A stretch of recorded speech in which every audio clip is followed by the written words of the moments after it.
Let's go. What?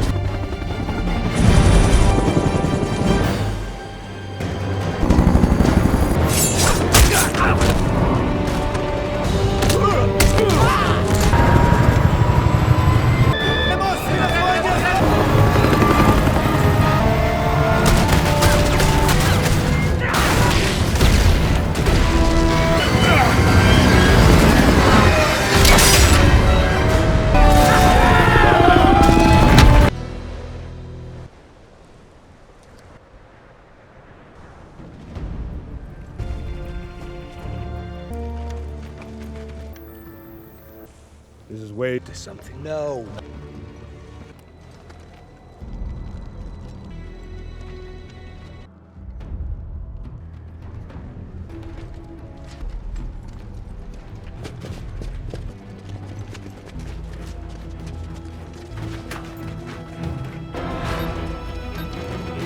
Break it. I'm in there.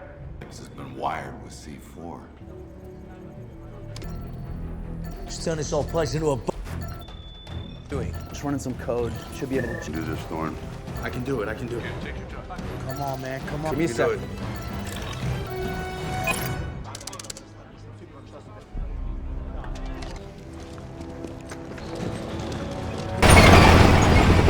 And bro, try to enjoy the view. It's not enough. Us. Tearing it. But only if we just want to make. Here's the plan. We're gonna break up.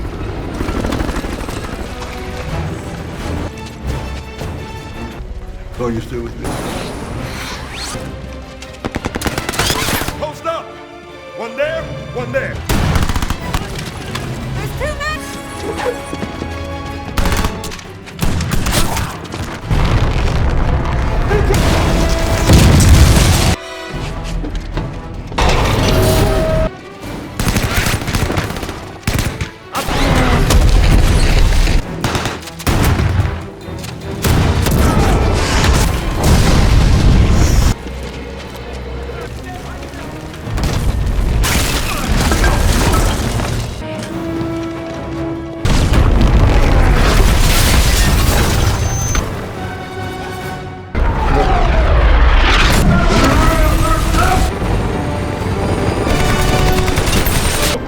Drummer. You got it. Trench, on your... Let's go. Drummer's in the house.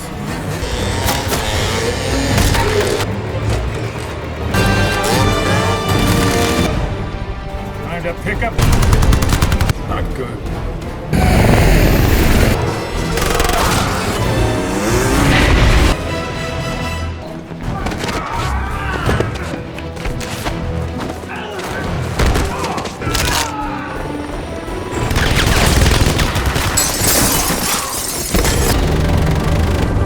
Closer. Yeah, hit something. Next. Your name is Lunatic, like yourself. Vámonos.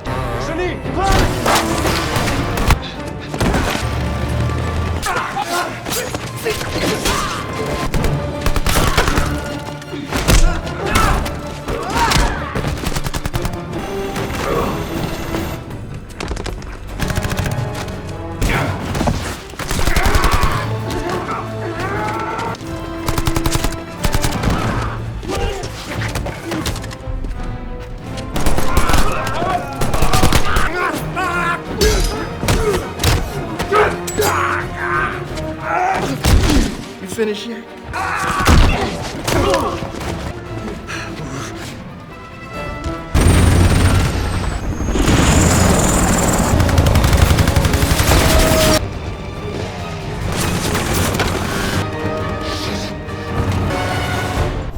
On my way. Hey, come on, quick.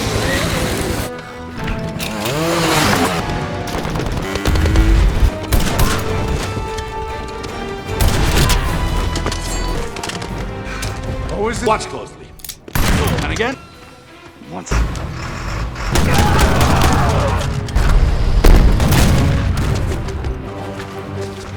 Drummer, we're pinned down. Let's get to the chopper. Gotta go. You pay me more money.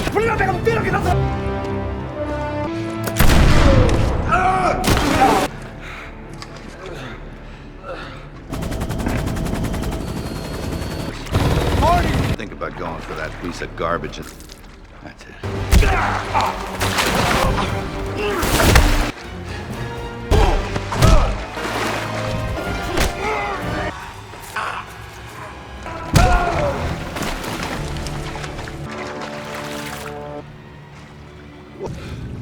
I am there.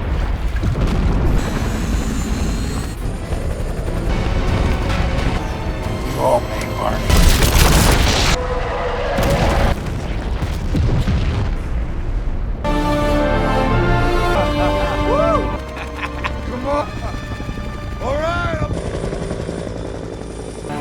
Can't be.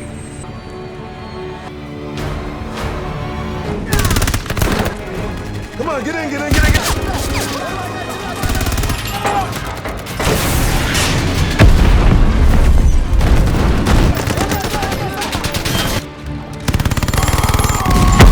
10 seconds.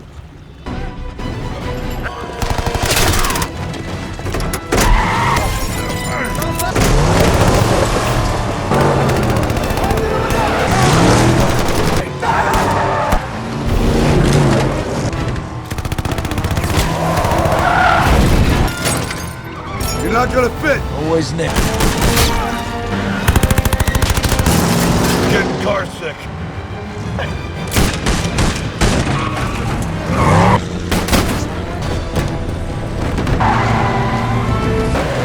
Caesar, we're coming here. Try to stay as close as you can. Caesar! Who's that? A huge black guy in a...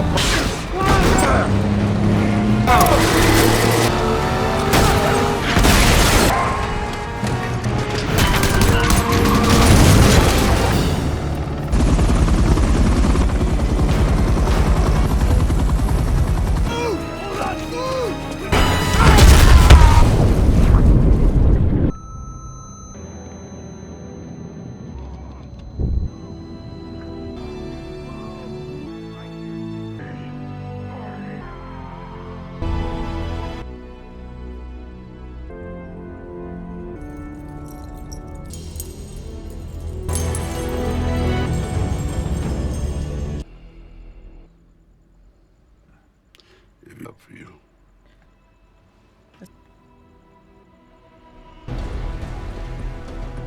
Right on time. Go ahead then, Thorne.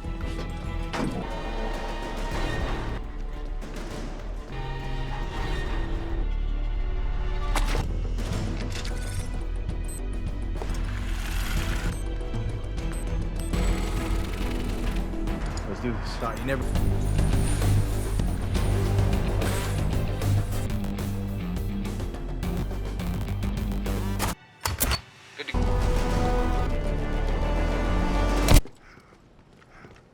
They're early. You think? God ban felons brand, but customs is not. But generally, I find people are a little too, or.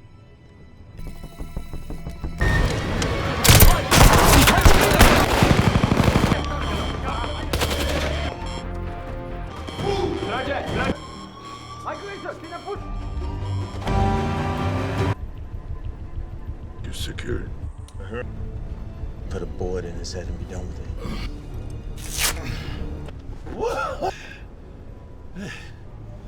Hey, what happened? Hey guys, today we're diving headfirst into the explosive world of the Expendables 3, where the body count is high and the jokes are, well, let's just say the explosions are more refined. We kick things off with a bang, literally as our favorite grizzled mercenaries, Barney, Christmas, Gunner, Toll Road, and Caesar are mid-mission. Their target, a prison train, carrying a valuable old friend, Doc. I put a lot of work into these, so if you like what you see, a like and a subscribe is always appreciated. No worries if not.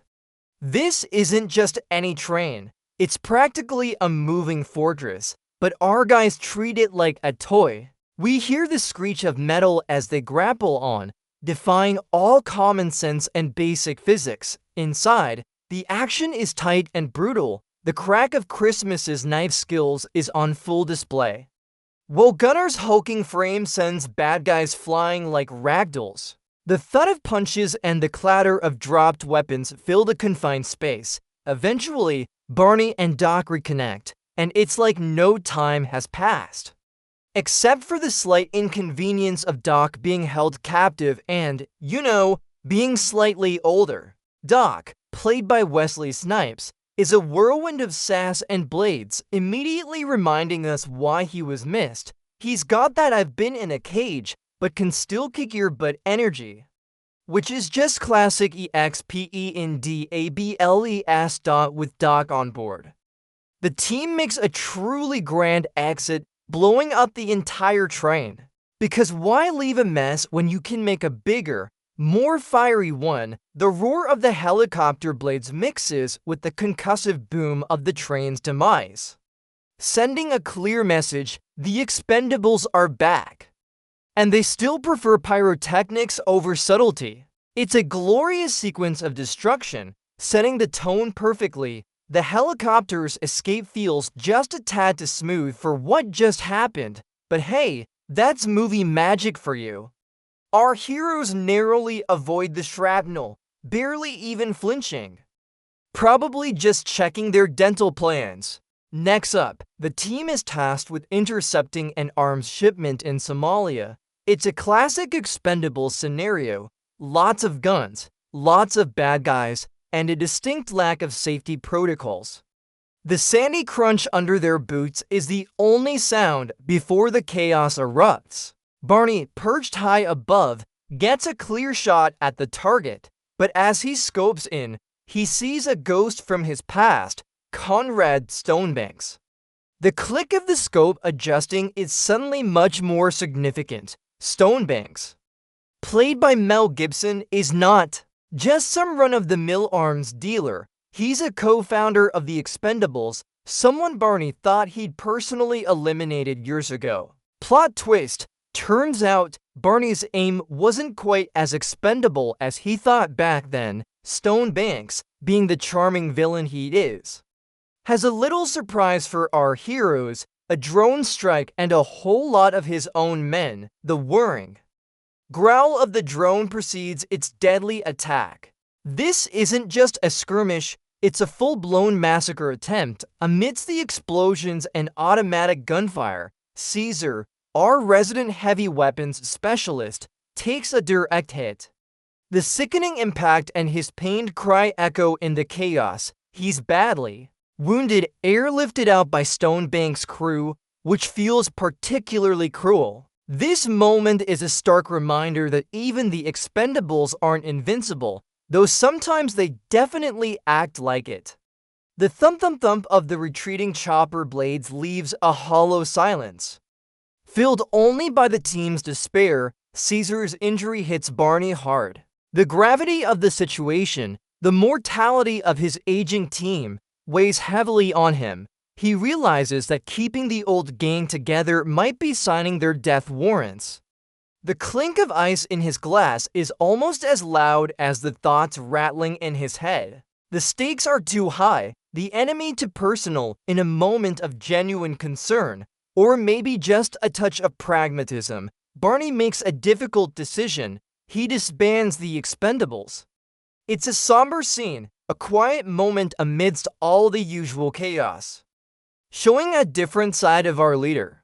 The creak of the bar stool as he gets up signals a new, uncertain path. Barney, now operating with a slightly heavier heart, meets with CI operative Drummer, played by the legendary Harrison Ford. Drummer, with his characteristic gruff charm, essentially tells Barney to get with the times. He offers Barney access to a new generation of operatives, people who know how to use things other than brute force and really big guns. We see a montage of profiles, a stark contrast to our old school heroes. It's a pragmatic conversation, with the tap of Drummer's pen on a tablet symbolizing the shift towards modern warfare. Barney, ever the traditionalist, is hesitant, but he knows he needs an edge against Stonebanks with the help of Bonaparte, a recruitment specialist played by Kelsey Grammer. Barney sets out to find his new, expendable Expendables. It's like an extreme job interview process, without the awkward small talk about hobbies. We meet Luna, a fierce martial artist whose whoosh and thud of kicks are truly impressive. Smiley, a former Marine with incredible sniper skills and a rather cynical outlook. Mars, a techwizard who can hack anything. And Thorn, a hacker and parkour expert who seems to defy gravity. Each scene introduces a new skill set, making the click of a keyboard or the swish of a weapon feel fresh. Barney observes, a mixture of skepticism and grudging admiration on his face, probably wondering if they can even operate a rotary phone. The new team, a vibrant mix of youthful energy and modern gadgetry, gets their first briefing from Barney. It's a clash of cultures. The old school wants to punch their way in. The new school wants to hack their way in. The flick of a holographic display contrasts with the heavy sigh of Barney. He's like a grumpy grandpa trying to understand TikTok. Barney lays out the mission: find Stonebanks, capture him, and bring him to justice. He emphasizes the danger, trying to convey the brutality of their world. A world these kids have only read about in tactical ops manuals. The tension isn't just from the mission, it's from the clashing personalities and methodologies. Their first mission together is a high-stakes, covert operation to capture Stonebanks. They move with precision, displaying their advanced skills. However, Stonebanks is one step ahead. The sudden screech of tires as their vehicle is cut off signals the turn of events. He ambushes them, showing he truly understands Barney's tactics. The young team, despite their individual talents, are overwhelmed and captured. The snap of restraints and the muzzled cries are disheartening. This scene underscores Barney's earlier fears. These kids, while skilled, lack the hardened experience of his original crew.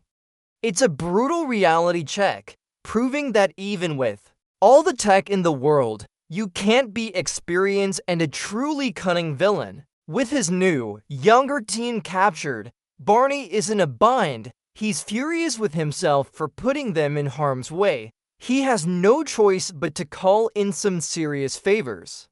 He meets Trench Arnold Schwarzenegger and drummer Harrison Ford in a surprisingly quaint cafe. The clink of coffee cups and the murmur of other patrons provide a stark contrast to the urgency of their conversation. Barney lays out the grim situation, asking for their help.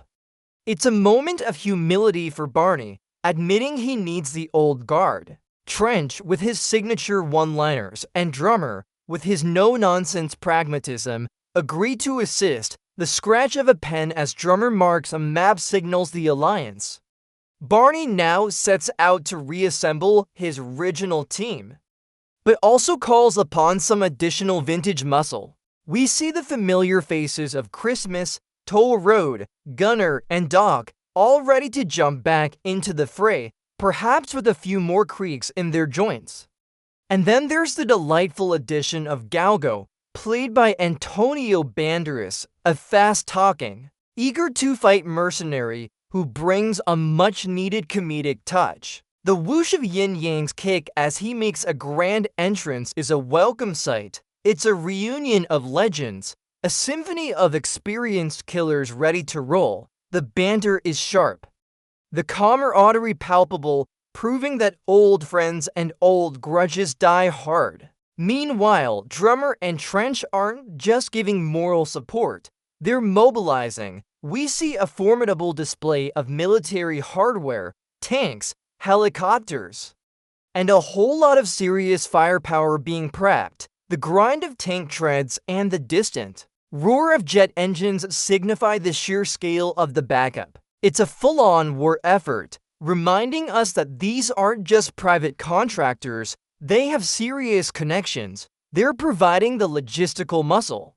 ensuring Barney and his team don't have to face Stonebanks' army completely alone. It's comforting to know that even when Barney tries to go solo, he eventually gets by with a little help from his very heavily armed friends. The stage is set, Varna, Bulgaria, a sprawling, derelict city that serves as Stonebanks' new lair. The thrum of the transport plane is the only sound as the combined teams prepare for insertion, the old guard, seasoned and cynical, with the young guns, eager but chastened, are all focused on one objective: rescue the captured team and take down Stonebanks for good. This isn't just a rescue, it's a statement. Barney isn't just saving his new recruits, he's correcting a mistake and settling a very old score. The tension is palpable. A mix of grim determination and barely contained fury. You can almost feel the weight of the weapons in their hands. The infiltration begins, a ballet of silent movement through the crumbling, abandoned buildings. The creak of rusted metal, the drip of unseen water, and the whisper of wind through broken windows are the only sounds. It's a vast, dangerous playground for a final showdown. Each member moves with purpose, their experience guiding them through the shadowed corridors. The blend of old-school stealth and new-school tech is surprisingly effective, as Mars and Thorn provide valuable intel, guiding the heavier hitters. The soft thud of boots on concrete is almost imperceptible, a stark contrast to the chaos that's about to erupt. They find the young team, battered and bruised, but alive, chained in a grimy holding area. The rattle of chains as the younger members struggle is a somber sound. It's a brief, emotional reunion, a mix of relief and grim determination. Barney exchanges a look with Smiley, an unspoken apology and a renewed sense of purpose. There's no time for sentimentality, though. Stonebanks knows they're here. The silence is broken by the distant shouts of guards, signaling the beginning of the end. The old guard and the new guard are finally united, ready to face the music, or rather, the gunfire, and then the glorious chaos begins. Gunfire erupts from every corner. Explosions rip through concrete, sending debris flying. This is the Expendables at its purest, an absolute symphony of destruction. Our heroes are everywhere, a whirlwind of bullets, blades, and fists. Christmas unleashes his knives with deadly precision. Doc's martial arts are a blur. Gunner and Toll Road are just force multipliers, clearing rooms with sheer firepower. The clang of spent casings hitting the floor is constant, the bark of automatic weapons deafening. It's a beautiful, balletic dance of death, choreographed to perfection, making you wonder how many insurance claims are filed in these movies. Just when you think it can't get any more over the top. Trench and drummer arrive, and Trench is driving a tank. Yes, a tank. He literally drives it through buildings, making entrances that would make an action director weep with joy. The crumble of concrete and the deafening roar of the main cannon are truly epic. The tank just plows through Stonebanks' men and structures, a one-man wrecking crew with a little help from the giant metal contraption he's operating. It's pure, unadulterated spectacle, a moment that reminds us why we watch these movies. Logic? Never heard of her. Amidst the carnage, Galgo is having the time of his life, chattering away, almost oblivious to the bullets whizzing past. His boundless energy and rapid-fire dialogue are a hilarious counterpoint to the grim determination of the others. The rat-a-tat-tat of his twin pistols is matched only by his enthusiastic shouts. He's like a hyperactive chihuahua in a gunfight, surprisingly effective and utterly chaotic. He slices, he dices, he makes mincemeat out of bad guys, all with a grin. You can almost feel the vibration of his enthusiasm through the screen, proving that sometimes you just need a little zest in your mass destruction. Finally, after what feels like an eternity of explosions and bullet storms, Barney confronts Stonebanks. It's a personal fight, raw and visceral. The grunts and heavy breathing fill the air as they exchange blows, each strike fueled by years of betrayal and resentment. No fancy gadgets, no massive explosions, just two old, tough guys beating the living daylights out of each other. The thud of each punch connects with a satisfying weight, reminding us that even without the theatrics, these guys are still dangerous.